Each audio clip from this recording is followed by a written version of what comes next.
Frank Hyder is a well-known, renowned visual artist. When he started to become an artist, he thought the journey would be a straightforward progression.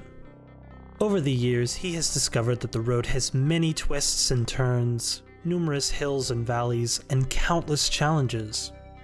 Through this series of short stories, tales, and remembrances, his hope is that these will offer some valuable insight into the life of an artist and what's involved in becoming an artist. In the end, he has come to realize that he is not a painter or sculptor or anything in particular. He is more simply a creative person, with great passion and love for the process of making art concerning people and the world around us, who shares his artworks with the public. Join us now as we listen to another episode of A Life in Art series.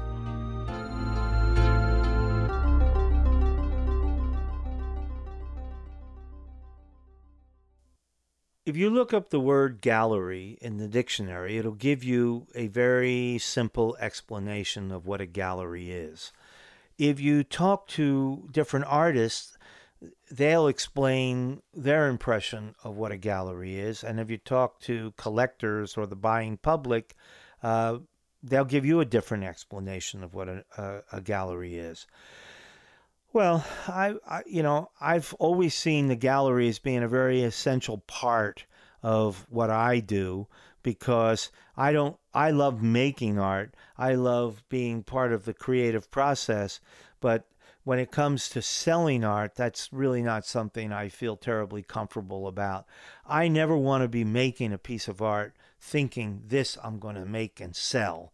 And so that just doesn't fit my idea of what art is all about. I make art to gain some experience of expression. I almost never know what a piece of art's going to look like when I start it. I know when it's done, and I know when it's good, and sometimes I know when it's bad. But anyway, I really don't want to make a judgment about what's saleable. Well, anyway, over the years, I've had lots of shows and lots of experience with both galleries in museums and in nonprofit spaces like universities, etc.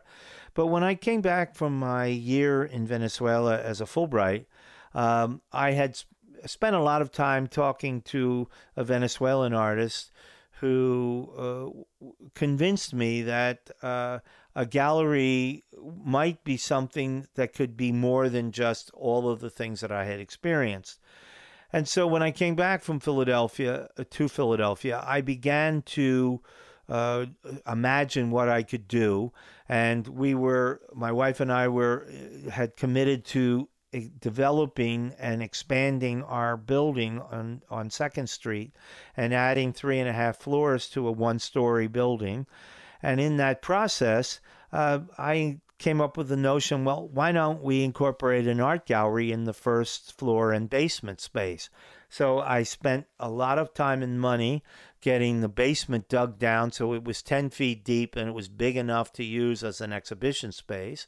And we had a big space on the 1st floor that was 11-foot high ceilings. And so we had about a 1,200 square foot gallery space on the main floor, and we added probably another 600 square feet in the basement space. So it made a nice venue. The idea of selling art wasn't what I was trying to do, but the idea of presenting art.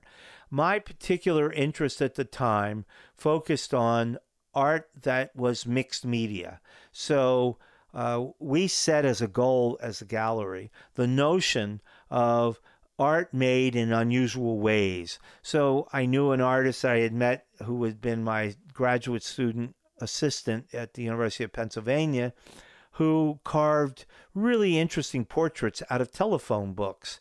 So I invited him to be part of what we were doing. I met another artist from Canada who made photographs by combining images made on glass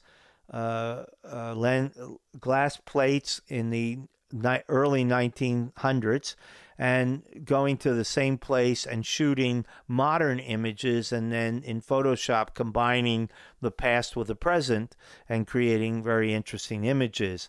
I found a number of artists who had a very particular way of working that we had a guy who cast teddy bears in cement using the real teddy bears as the mold, and they were really terrifically successful. So we had this whole group of artists that we were working with, and we started to put on exhibitions. Well, we really weren't selling work, but we were getting a lot of interest, and people would come in.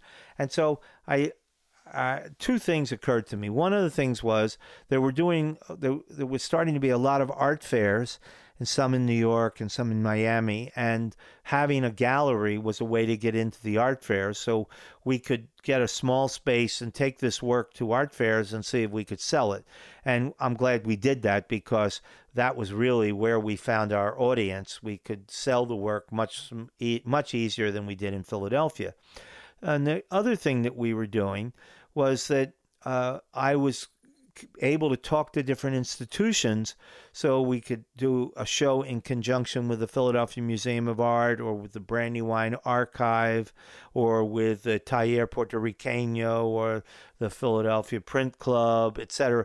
So we mixed these different organizations, and my wife and I would invite local curators to create joint exhibitions where there would be a call to artists and there would be a selection.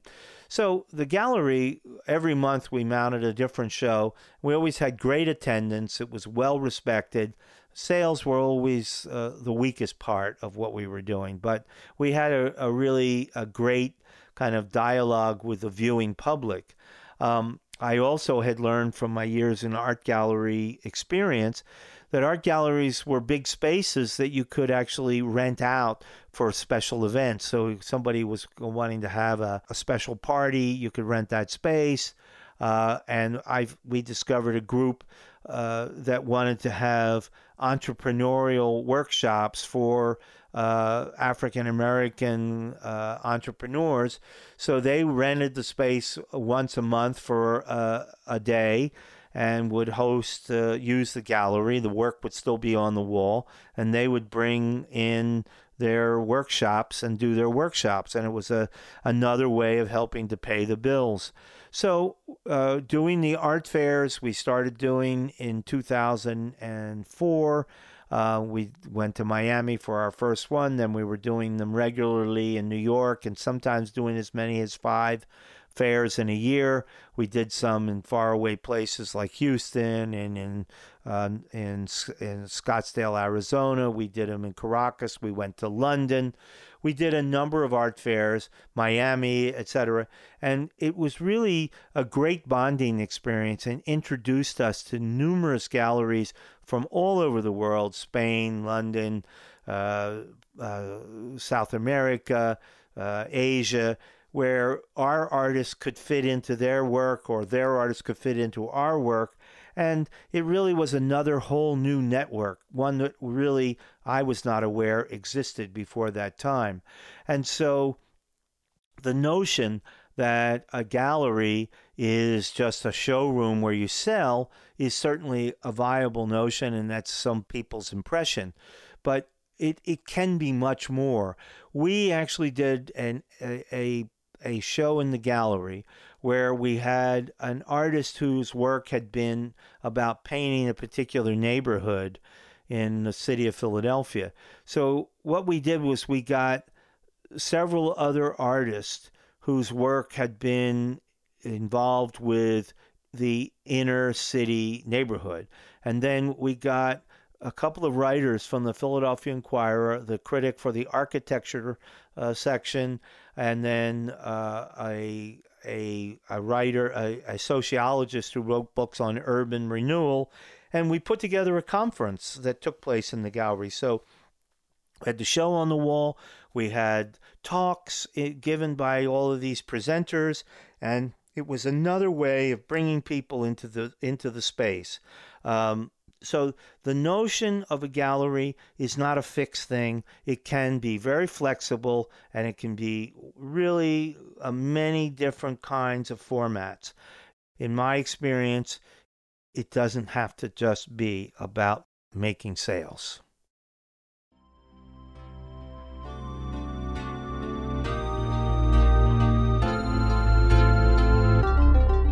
thank you for listening. If you have questions or suggestions for future episodes, please reach out to Frank Hyder on Facebook or Instagram.